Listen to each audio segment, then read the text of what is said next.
दूसरा कौन सा, तीसरे नंबर कौन सा आता है तत्व? आश्रव। आश्रव के बारे में हम क्या गलती करते हैं? रागादि प्रकट ये दुख देन तिन्हीं को सेवत गिनती। जिन जिन चीजों से मेरा आश्रय होता है कर्मों का, उन चीजों को मैं करता हूँ। ये मेरी मान्यता ही गलत है।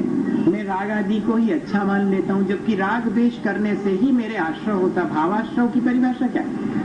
राग और द्वेष ही भावाश्रय के कारण है। द्रव्याश्रय तो कर्म की वर्गणाएं आकर के हमारे आत्मा से चिपकती हैं। वो कब चिपकती हैं? जब हम राग द्वेष करते हैं। तो कहते हैं राग द्वेष आदि हम सामने सामने देखते हैं कि ये हमें दुख देने वाले हैं, इन्हीं के द्वारा संसार बढ़ता है, फिर भी हम उन्हीं को सेवन करते रहते हैं। ये हमारा दूसरा आश्रय तत्व के बारे में ये हमारी भूल है। इतना अपन कल मेरे ख्याल से पढ़ चुके थे। अब शुभ अशुभ बंध के फल मझार रति अरति करें निज पद विसार। इतनी छोटी सी एक लाइन में सारी बात। बंध किसे कहते हैं? नहीं, बंध किसे कहते हैं? स्थितियों के द्वारा शरीर में प्रवेश किए हैं, वो आत्मा के साथ जब आत्मा और कर्मों का एक क्षेत्रावगाह संबंध या एक मेघ हो जाना, दूध और पानी की तरह, उसे कहते हैं बंध। परिभाषा अपने को ऐसी थोड़ी सी बनाना पड़ेगी। आत्मा और कर्मों का एक मेघ हो जाना, यही है यूनियन या इंटरमिगलिंग। यूनियन में भी थोड़ा इंटरमिगलिंग ज्यादा पानी की जैसा इंटरमिगल कर गए, एक दूसरे से सेपरेट नजर नहीं आते हैं, कोई तीसरी चीज ही बन गई है बॉन्डेज होने से। यूनियन में तो ये है कि दो चीजें एक साथ मिल गई हैं, तीसरी चीज कोई उत्पन्न नहीं हुई, इसलिए इंटरमिगलिंग ज्यादा अच्छी। एक क्षेत्रावगाह संबंध या एक में कैसा हो जाना, दूध पानी की तरह। अब और जैसा ये तो हो गया बंध। वो बंध दो प्रकार का होता है, शुभ भी होता है और अशुभ भी होता है। इन शुभ और अशुभ जब मैं बंद कर लेता हूँ तब उसका फल मिलता है मुझे।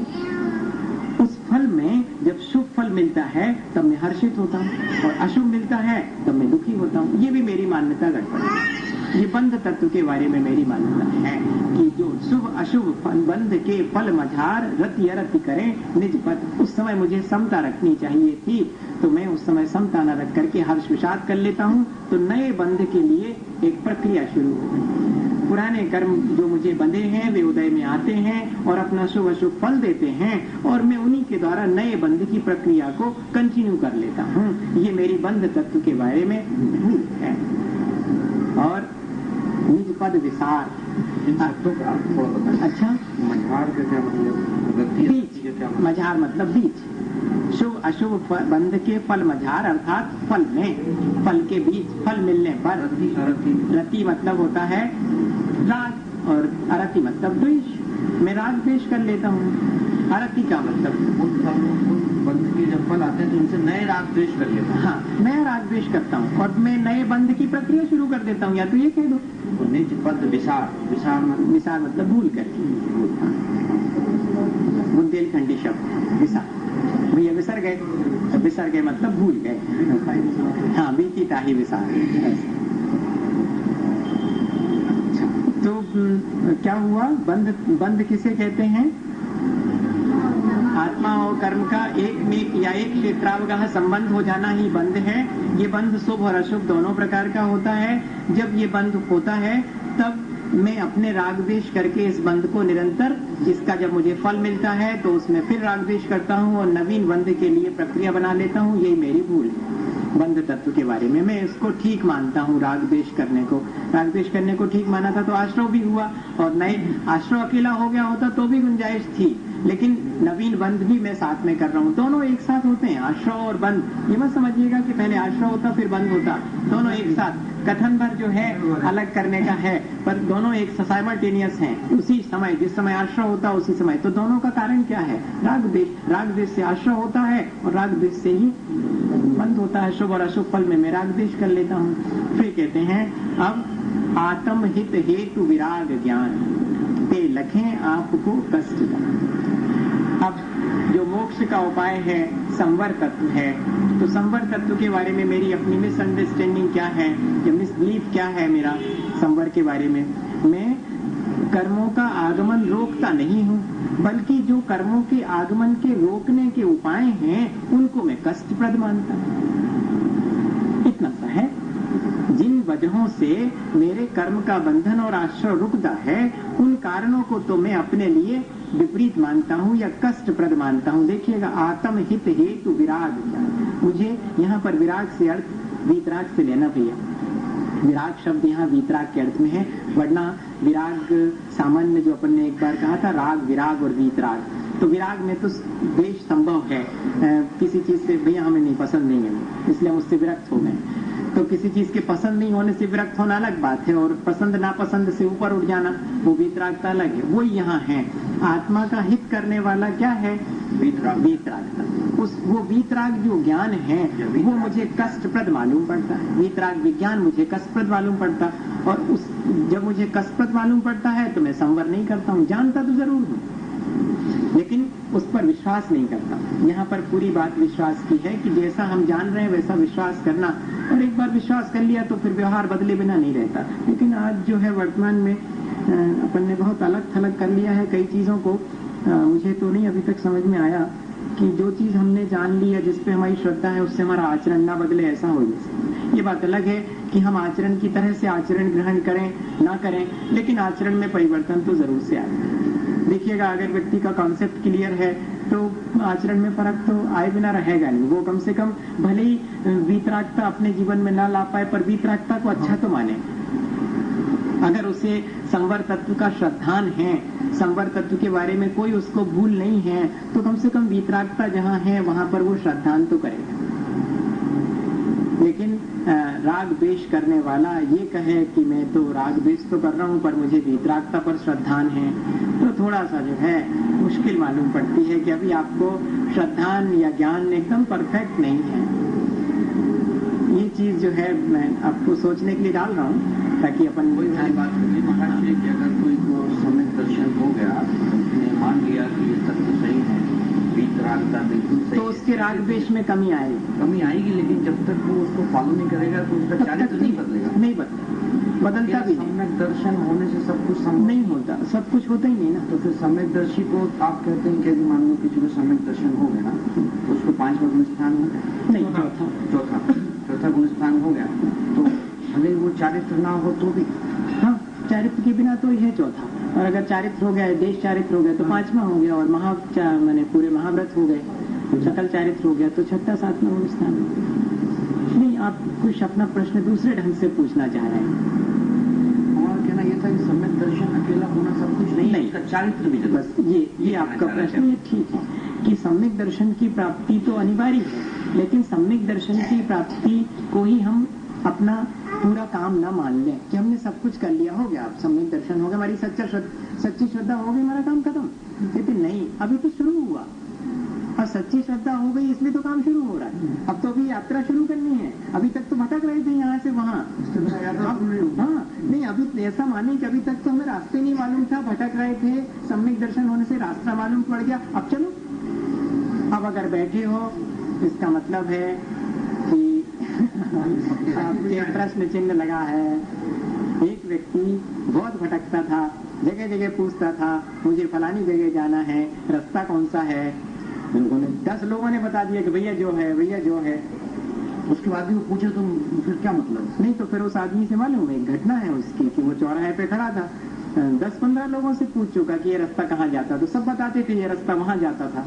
जब 11वां व्यक्ति आया तो वो 10 की सुन रहा था इसकी बातचीत, तो उससे पूछा कि भैया कहाँ जाता, कहने भैया ये बताते हैं तो जाने कहाँ। पहले ये बताओ कि तुम्हें जाना कहाँ है, तुम पूछ, तो हम देख रहे हैं 10 लोगों से पूछ चुके कि ये रास्ता कहाँ जाता है, ये रास्ता कहाँ जाता है, तुम पहले ये तय कर लो कि तुम्हें जाना है कि नहीं, वो कहाँ जाना है। हम ये तय करते नहीं कि हमें चलना है और हमें जाना है या अपना मार्ग तय करना है, ये हम तय नहीं करते। हम ये तय कर लेते कि मार्ग कौन सा है। चलो ये भी ठीक है कि बहुत सारे मार्ग में से हमने एक मार्ग अपने अंदर कम से कम तय तो कर लिया कि इस मार्ग पर चलना है, अब चलने की शुरुआत करो, तब शुरुआत कहलाएगी। अकेले जान लेना शुरुआत नहीं, अकेले विश्वास कर लेना कि ये रास्ता वहां जाता, मुझे बहुत विश्वास है। आप डॉक्टर हैं, पेशेंट आए और कहें आप पे बहुत विश्वास है, आपकी दवाई विश्वास है, तो दवाई डॉक्टर साहब बहुत विश्वास हमें। अच्छा, और आपने जैसी बताई तो हमें पूरी याद है कि ये की बात जा खाने, ये की बात जा खाने, और खरानी मगर खाई नहीं तो कैसे ठीक होएगा? क्या वो स्वस्थ हो जाएगा?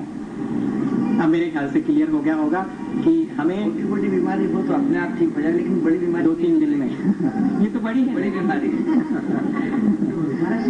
ज्ञान होना जरूरी है। आपके ज्ञान से भी श्रद्धा हो सकती है।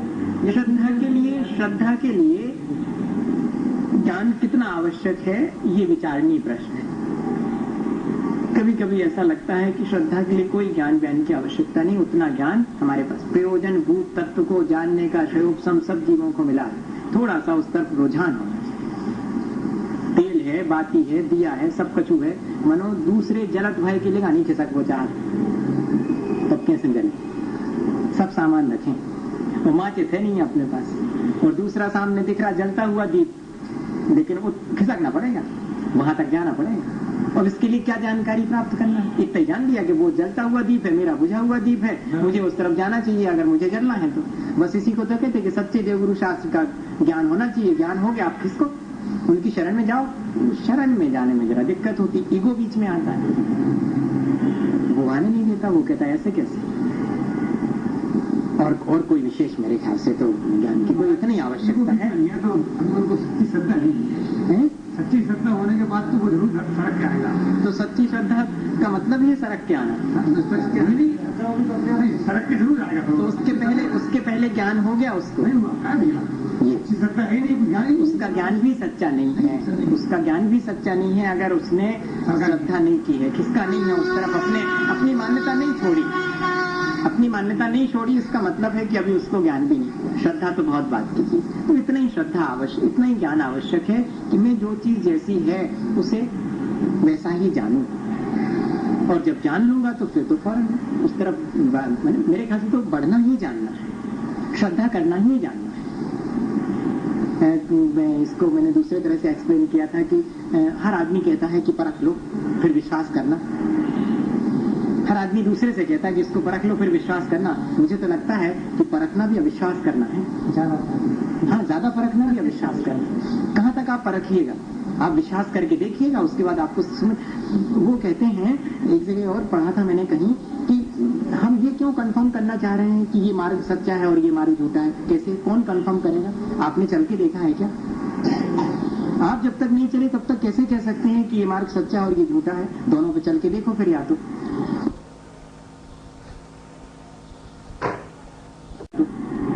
हैं उनको मैं कष्टप्रद मानता हूँ। क्या रे संवर, अच्छा ये बताओ संवर कैसे होता? आगे तो अपन पढ़ेंगे, अब थोड़ा सा डिटेल और कर लें, क्योंकि इसमें तो अपन ने सिर्फ ये पढ़ा कि आत्म हित हेतु विराग, वीतरागता ही संवर का मुख्य कारण है। और उस वीतरागता में क्या क्या कारण है? गुप्ति, समिति, धर्म, अनुप्रेक्षा, परिचय, जय, चारित्र, ये सब जो है उपाय है।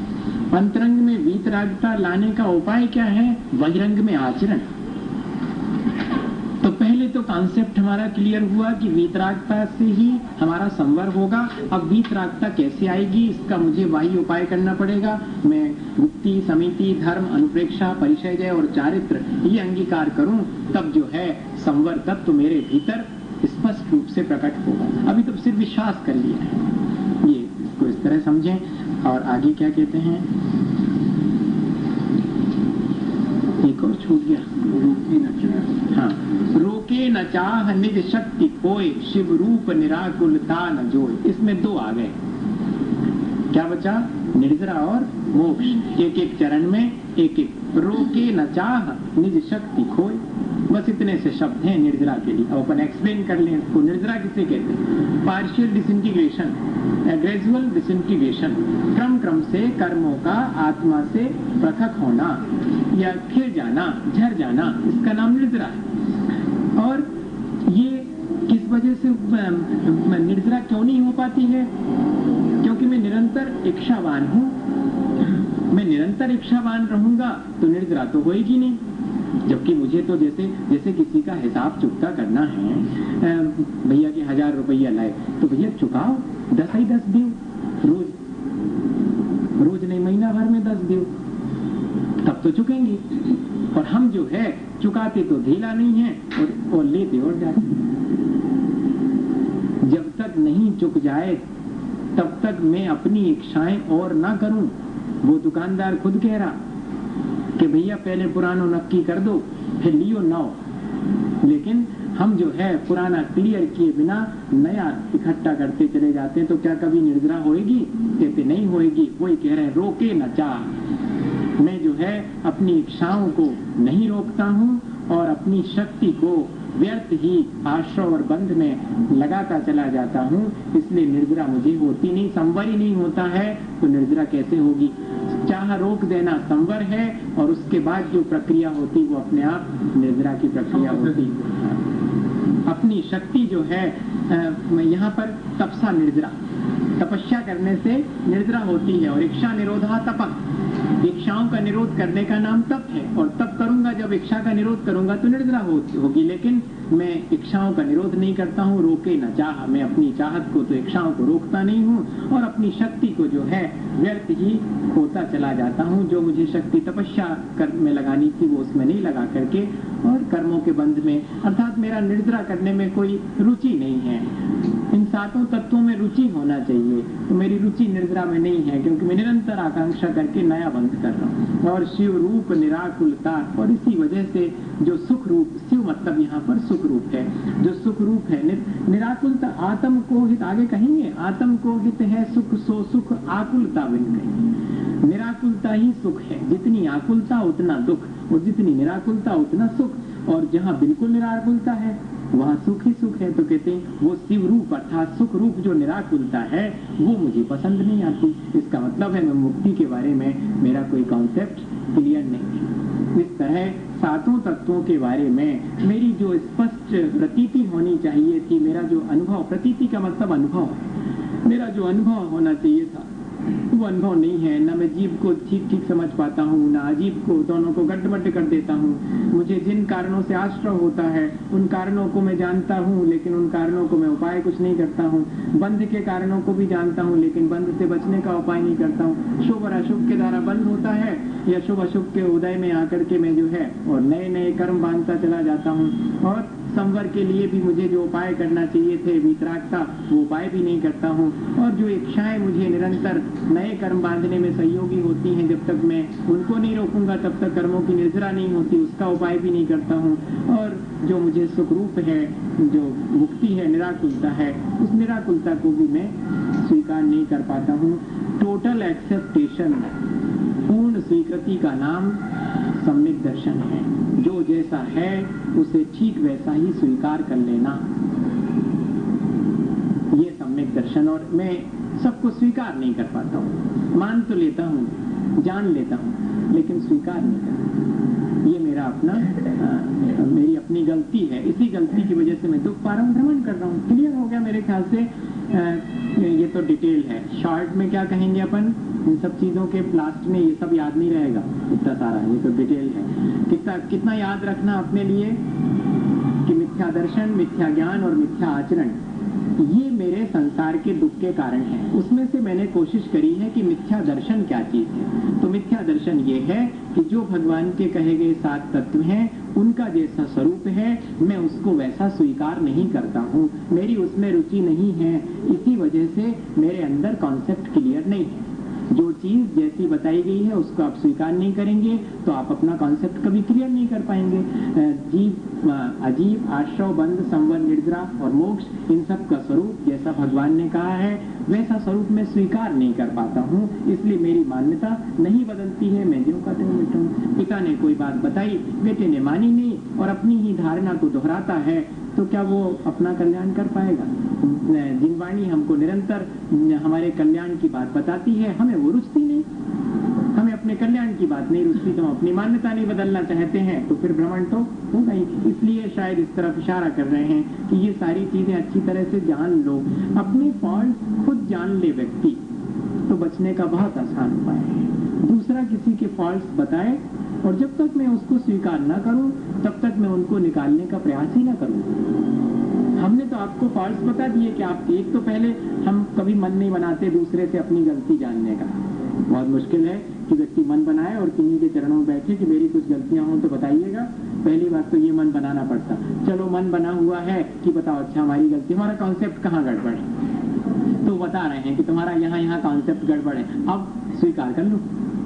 अब ये स्वीकार करने में जितनी देर लग जाए उतने सम्यक दर्शन में देर है, बाकी तो जानकारी हो गई। आप कहते या ही प्रतीति जुत कछुक ज्ञान सो दुखदायक अज्ञान जान। और जैसा ये श्रद्धान है, उस जैसी ये प्रतीति है, वैसा ही अगर हमारा ज्ञान है तो वो भी जो है दुख देने वाला अज्ञान ही है। उसी को मिथ्या ज्ञान बोलते हैं। मिथ्या ज्ञान कहो या अज्ञान कहो, हमारे यहाँ पर दोनों सिनोनिम्स हैं। एक्चुअली अज्ञान के मायने हैं ज्ञान की कमी।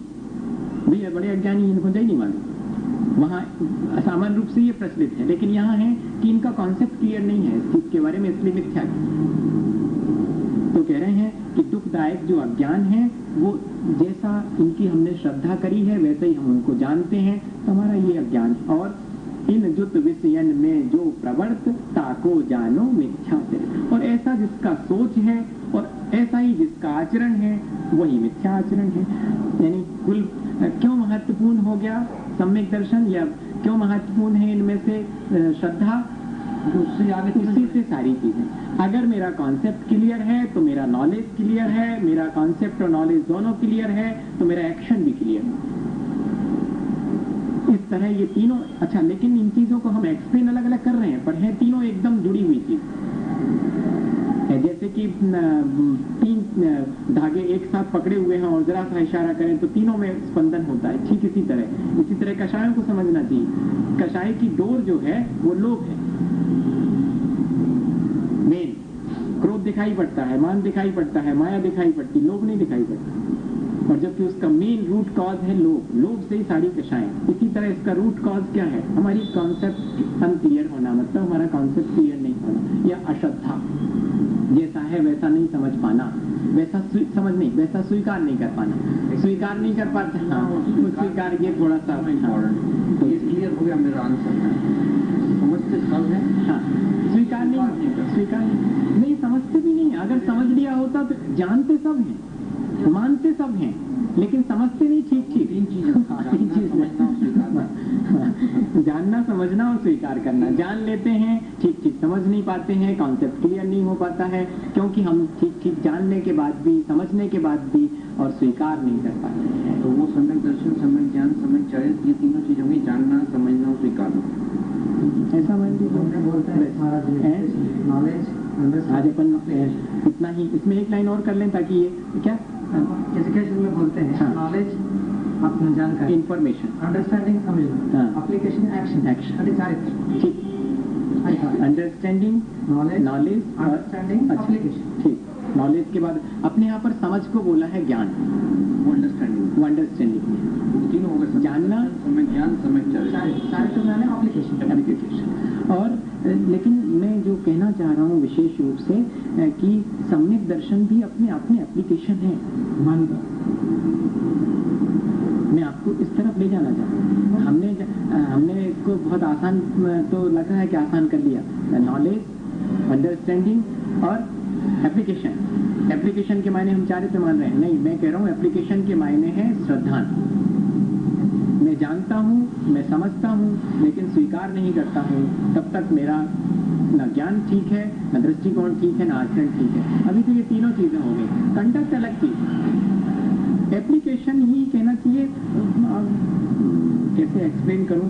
एक्चुअली सम्यक दर्शन, ज्ञान और चारित्र तीनों इतने एक लेख हैं कि एक के होने पर तीनों ही होते हैं। हाँ, एकदम। इसलिए जहाँ एप्लीकेशन कहा वहां पर सब आ गया, सम्यक दर्शन, ज्ञान, चारित्र सब आ गया। ये कह लीजिए अलग नहीं कर सकते, ऐसे डिफाइन, ऐसे एक्सप्लेन नहीं कर सकते, या एक्सप्लेन कर भी लेंगे, एक्सप्लेन कर लेंगे, प्रैक्टिकली वो तीनों प्रैक्टिकली एक